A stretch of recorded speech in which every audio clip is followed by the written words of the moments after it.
दोस्तों, क्या हुआ? जब राजा बना चांडाल वीडियो देखकर चौंक जाओगे तो चलिए वीडियो को शुरू करते हैं। पुराने समय में आर्यावर्त का एक समृद्ध राज्य था जिसका नाम अश्वपुत्र था। इस राज्य का राजा धर्मशील और न्यायप्रिय था, जिसे प्रजा भगवान के समान मानती थी। लेकिन एक घटना ने न केवल राजा के जीवन को बदल दिया, बल्कि राज्य के इतिहास में एक गहरा अध्याय जोड़ दिया। राजा विराट अपने महल के प्रांगण में दरबारियों के साथ बैठा था। दरबार में न्याय सुनाया जा रहा था। तभी एक गरीब किसान रघु दरबार में आया।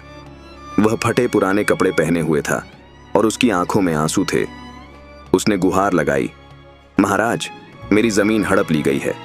मेरे परिवार के पास खाने के लिए भी कुछ नहीं बचा। मुझे न्याय चाहिए। राजा ने कहा, चिंता मत करो, हम तुम्हें न्याय दिलाएंगे। लेकिन जब जांच हुई तो पता चला कि रघु की जमीन को राजमहल के प्रधानमंत्री ने हड़प लिया था। राजा ने प्रधानमंत्री को दरबार में बुलाया, लेकिन मंत्री ने आरोपों को झूठा बताया। उसने कहा, यह सब इस किसान की चाल है। राजा ने मामले की गहन जांच का आदेश दिया, लेकिन मंत्री ने राजा के सिपाहियों और दरबारियों को अपनी धन दौलत से खरीद लिया। जांच में रघु को दोषी ठहराया गया। राजा विराट को इस निर्णय पर भरोसा नहीं हुआ। उसने खुद मामले की तह तक जाने का फैसला किया। एक रात राजा गुप्त वेश में रघु के गांव पहुंचा। वहां उसने देखा कि रघु का परिवार भूखा था। उनकी हालत इतनी खराब थी कि उनकी झोपड़ी भी गिरने की कगार पर थी। रघु ने राजा से कहा, महाराज, मैं निर्दोष हूं। प्रधानमंत्री ने मुझे फंसाया है। राजा ने सच्चाई जानने के लिए प्रधानमंत्री का पीछा किया। वह यह देखकर चौंक गया कि प्रधानमंत्री और कुछ अन्य दरबारी रघु की जमीन पर एक बड़ा महल बनाने की योजना बना रहे थे। राजा का दिल टूट गया। उसे लगा कि वह अपने ही राज्य में सत्य और न्याय की रक्षा करने में असफल हो रहा है। राजा ने सोचा कि अगर सच्चाई को सामने लाना है तो उसे अपनी पहचान त्यागनी होगी। वह राजा का जीवन छोड़कर एक चांडाल का भेष धारण कर जंगल में चला गया। वह वहां से गरीबों और पीड़ितों की मदद करने लगा। उसने अपने राज्य के बारे में सच्चाई इकट्ठा करना शुरू किया। राजा विराट ने सत्य सेवक संघ नामक एक समूह बनाया।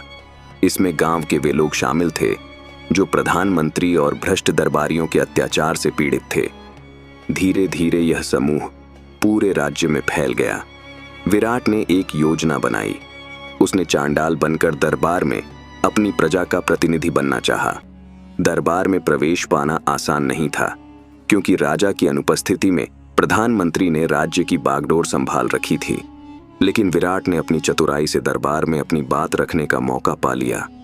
दरबार में चांडाल बने विराट ने कहा, महाराज, मैं एक चांडाल हूं, लेकिन मेरी प्रजा के साथ अन्याय हो रहा है।